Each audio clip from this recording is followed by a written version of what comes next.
Good morning students. कसे आहात? घरी राहून सुरक्षित आहात ना? ओके. तर आता आपण आपल्या मराठीच्या तासाला सुरुवात करूया. तर मुलांनो, मागील तासाला आपण पाठ 13वा अनुभव 1 हा अभ्यासला, बरोबर? ह्या पाठात मारियाला घरी एकटी असताना जो अनुभव आला होता तो आपण ह्या पाठामध्ये अभ्यासला की नाही? हो ना? ओके.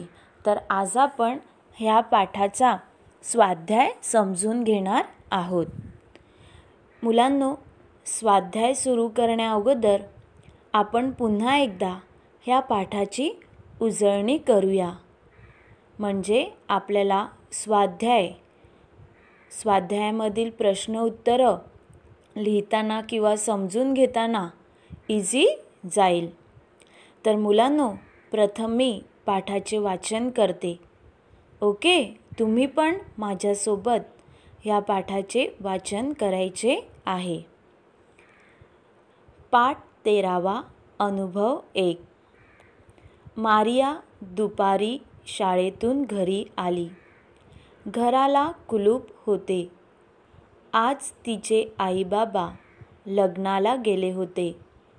तिने कुलूप उघडले, घरात आली. खिडक्या उघडल्या, गणवेश बदलला. हातपाय धुवून ती घरात खाऊ शोधत होती. अचानक खिडक्यांची दारे एकमेकांवर धाडधाड आपटू लागली. वारा सू सू करत वाहू लागला. आभाळात ढगांनी गर्दीच गर्दी केली. ढगांचा गडगडाट व विजांचा कडकडाट सुरू झाला. पाऊस धो धो कोसळू लागला. मारियाने पटापट दारे खिडक्या बंद केल्या. तिचे लक्ष घड्याळाकडे गेले. बराच उशीर झाला आहे असा विचार करतच ती जवळच्या खुर्चीत बसली. हळूहळू तिला पावसावरच्या कविता आठवू लागल्या. ती कविता गुणगुणू लागली. पावसाचा आवाज कमी झाला अन मारियाने खिडकी उघडली. बाहेर रिमझिम रिमझिम पाऊस पडतच होता. वाहणाऱ्या पाण्याचा खळखळाट हळूहळू कमी झाला आणि थोड्याच वेळात पाऊस थांबला. झाडांच्या पानांतून टपटप पाणी गळत होते. पानाआड बसलेले पक्षी बाहेर आले. पंखांची फडफड करून त्यांनी पंखावरील पाणी झटकले. मारियाने आकाशाकडे पाहिले. बाहेर लख्ख ऊन पडलेले होते. सगळीकडे कसे स्वच्छ सुंदर वाटत होते. तेवढ्यात दारावरची बेल वाजली. Ding dong. आई आली असे म्हणतच मारिया पळत पळत दाराकडे गेली. तिने दार उघडले. आईबाबांना पाहिले. इतका वेळ वाट पाहत कंटाळलेली मारिया आईला जाऊन बिलगली. आईने तिला प्रेमाने जवळ घेतले. तर मुलांनो, तुम्ही हा पाठ ऐकला. मी पाठाचे वाचन केले तेव्हा तुम्हीसुद्धा पाठाचे वाचन केले की नाही? ज्या मुलांनी माझ्यासोबत पाठाचे वाचन केले त्या सर्व विद्यार्थ्यांना व्हेरी गुड. तर मुलांनो, ह्या पाठामध्ये जी मुलगी आहे तिचं नाव काय आहे बरं? मारिया. ती शाळेतून जेव्हा दुपारी घरी येते तेव्हा तिच्या घराला काय होते? कुलूप होते. गुड. कारण तिचे आई बाबा कुठे गेले होते? लग्नाला. तिने काय केलं? ते कुलूप उघडलं आणि घरात आली. घरात आल्याबरोबर तिने खिडक्या उघडल्या, बरोबर की नाही? तिचा स्कूलचा जो गणवेश होता, युनिफॉर्म होता, तो तिने बदलला, चेंज केला आणि हातपाय धुवून ती घरात खाऊ शोधत होती. आणि त्याचवेळी अचानक खिडक्यांची दारे एकमेकांवर धाडधाड आपटू लागली. कारण वारा जोराचा सुटला होता, वाहत होता आणि आभाळात पावसाच्या ढगांनी गर्दीच गर्दी केली. म्हणजे पूर्ण असं आकाश काळ्या काळ्या ढगांनी भरून गेलं आणि ढगांचा गडगडाट व विजांचा कडकडाट सुरू झाला. पाऊस धो धो कोसळू लागला आणि त्यामध्येच पावसाची सुरुवात झाली. आणि तो हळूहळू पाऊस पडत होता का? नाही, तर असा धो धो पाऊस पडायला सुरू झाली. मारियाने पटापट दारे आणि खिडक्या बंद केल्या. आता तिचे लक्ष घड्याळाकडे गेले. बराच उशीर झाला आहे असा विचार करतच ती जवळच्या खुर्चीत बसली. हळूहळू तिला पावसावरच्या कविता आठवू लागल्या आणि ती कविता गुणगुणू लागली. आता कविता गुणगुणू लागली असता तिला बाहेरचा थोडा आवाज पावसाचा कमी झाल्याचा जाणवला अन तिनं खिडकी उघडली. बाहेर पावसाची रिमझिम चालूच होती, पण वाहणाऱ्या पाण्याचा जो खळखळाट होता तो कमी झाला होता. थोड्याच वेळात पाऊस पूर्ण थांबला. पावसाच्या पानांतून टपटप पाणी गळत होते. पानाआड बसलेले पक्षी बाहेर जे लपून बसले होते, पाऊस अंगावर पडू नये म्हणून ते पानाच्या खाली झाडावरती लपून बसलेले पक्षी आता काय झाले? बाहेर निघाले आणि त्यांच्या पंखावरती जो पाणी होता तो त्यांनी काय केला? पंखांची फडफड करून पंखावरील पाणी पूर्ण झटकून टाकले. मारियाने आकाशाकडे पाहिले तर बाहेर असं लख्ख ऊन पडलं होतं. म्हणजे जो काळोख झाला होता, पावसाचा अंधार असा पसरला होता, आता काय झालं? पूर्ण असा बाहेर असा सूर्याची किरणं पडली आणि लख्ख असा अख्खं एकदम तेज असं ऊन पडलं होतं. सगळीकडे कसे एकदम स्वच्छ सुंदर वाटत होते. पावसामुळे सगळी झाडं, घरं वगैरे सगळी धुवून निघाली होती, त्यामुळे एकदम स्वच्छ दिसत होते. तेवढ्यात दारावरची बेल वाजली. Ding dong. काय वाजली? डिंग डॉंग अशी बेल वाजली. तिला वाटलं आई आली म्हणून ती धावतच दाराकडे गेली. तिने जेव्हा दार उघडले तेव्हा तिने समोर कोणाला बघितले? आईबाबांना पाहिले. इतका वेळ वाट पाहत कंटाळलेली मारिया आईला जाऊन बिलगली, म्हणजे प्रेमाने मिठी मारली. आईने तिला प्रेमाने जवळ घेतले. आईने पण तिला असं प्रेमाने की तिने विचार की माझी मुलगी एकटीच घरात होती आणि ह्या विचाराने आईने पण तिला प्रेमाने जवळ घेतले. तर मुलांनो, तुम्ही मागील तासाला हा लेसन आणि हे आपण एक्सप्लेनेशन समजून घेतलं होतं, बरोबर? तर चला आता आपण ह्या पाठातील स्वाध्याय बघूया. तर मुलांनो, ह्या पाठातील पहिला प्रश्न आहे, एका वाक्यात उत्तरे लिहा. काय बरं प्रश्न आहे? एका वाक्यात उत्तरे लिहा. पहिला प्रश्न, मारियाच्या घराला कुलूप का होते? मुलांनो, तुम्हाला हे प्रश्न दिसत आहेत की नाही? ओके, तर मारियाच्या घराला कुलूप का होते बरं? सांगा सांगा. कारण मारियाचे आईबाबा लग्नाला गेले होते म्हणून मारियाच्या घराला कुलूप होते. काय बरं आन्सर आहे? कारण मारियाचे आईबाबा लग्नाला गेले होते म्हणून मारियाच्या घराला कुलूप होते. ओके, दुसरा प्रश्न बघा. मारियाने दारे खिडक्या का बंद केल्या? का बरं तिने दारे खिडक्या बंद केल्या? अचानक काय झालं? खिडक्यांची दारे एकमेकावर धाडधाड आपटू लागली म्हणून मारियाने दारे खिडक्या बंद केल्या. का बंद केल्या तिने खिडक्या? बोला. अचानक खिडक्यांची दारे एकमेकावर धाडधाड आपटू लागली म्हणून मारियाने दारे खिडक्या बंद केल्या. ओके, चला पुढचा प्रश्न बघा. प्रश्न ई, पानाआड लपलेले पक्षी केव्हा बाहेर आले? पानाआड म्हणजे झाडाच्या पानाखाली जे लपून बसले होते पक्षी, ते केव्हा बरं बाहेर आले? सांगा. पाऊस थांबल्यावर पानाआड लपलेले पक्षी बाहेर आले. कधी बरं आले बाहेर?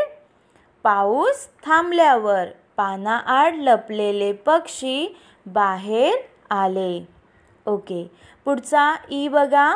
पुढचा लास्टचा प्रश्न काय आहे बघा. मारिया आईला का बिलगली? मारिया आईला का बिलगली? मारिया आई बाबांची वाट पाहत कंटाळली असल्यामुळे आई येताच ती आईला बिलगली.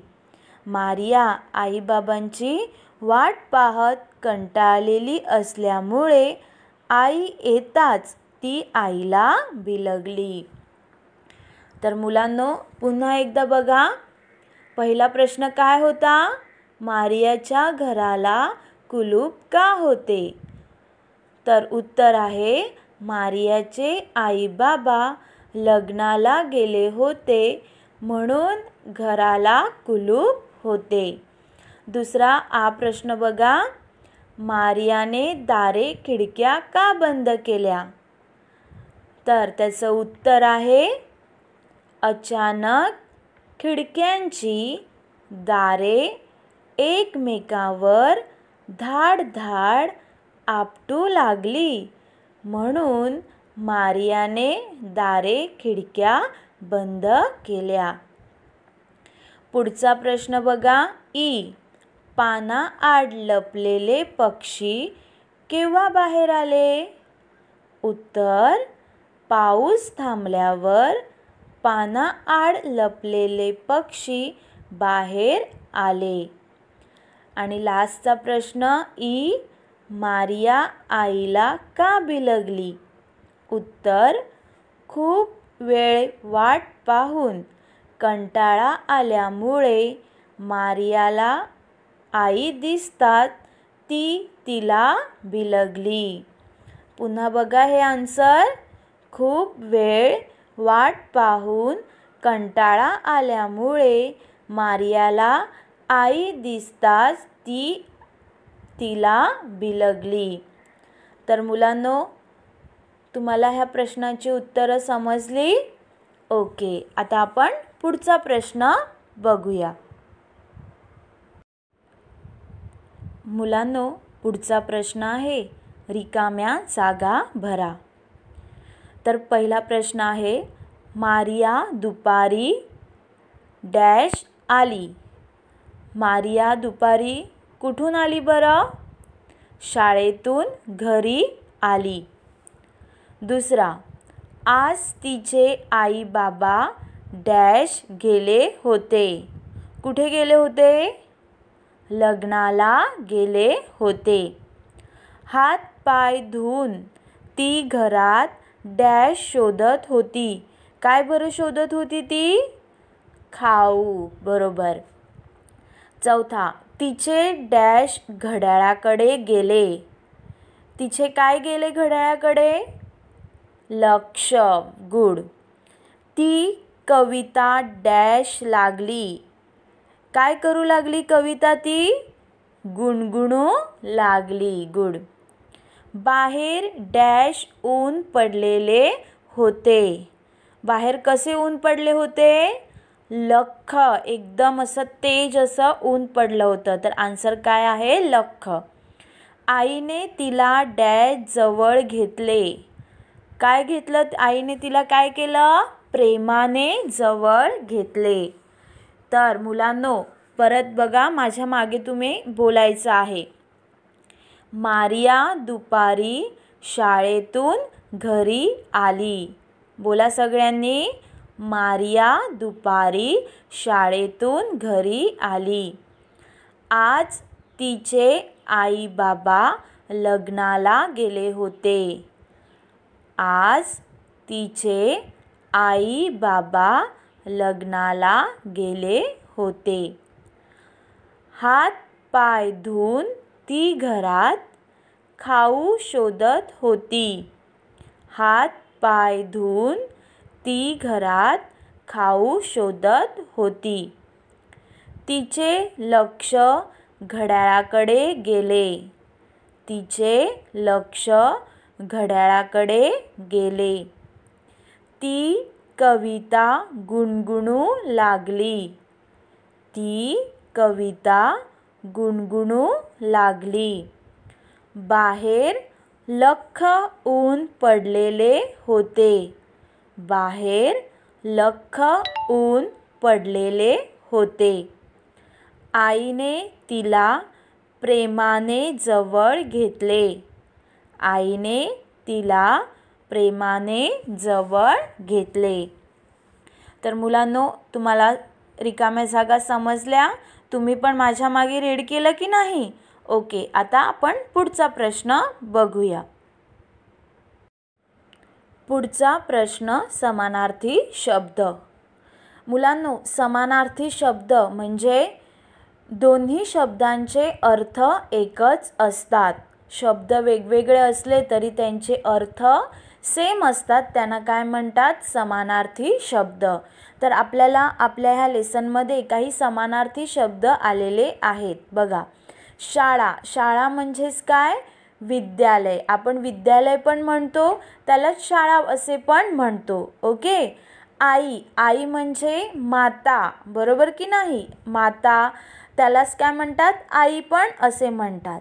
त्यानंतर बाबा. बाबाला दुसरा शब्द कोणता आहे?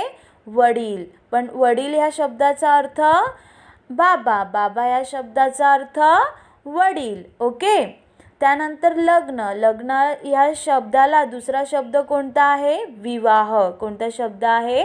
विवाह. त्यानंतर आभाळ. आभाळ ह्या शब्दाला दुसरा शब्द आकाश आहे. नभ, दुसरा गगन, अंबर, असे खूप अजून शब्द आहेत.